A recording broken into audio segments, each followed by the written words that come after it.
subscribe কৰি দিব আমাৰ চেনেলটো সাবস্ক্ৰাইব কৰি দিব কৈ দিয়া সাবস্ক্ৰাইব কৰি দিব কৈ দিয়া আকৌ আমি এতিয়া কি কৰিম চাব দেই আমি এতিয়া পানী খচি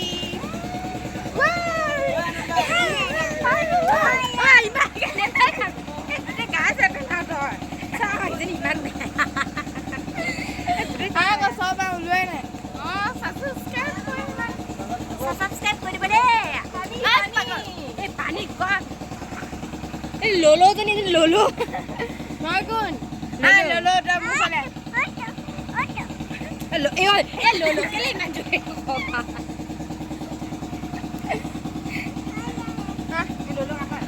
apa lagi মই দেখাই দিম দেই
লগতে তোৰ লগতে তোৰ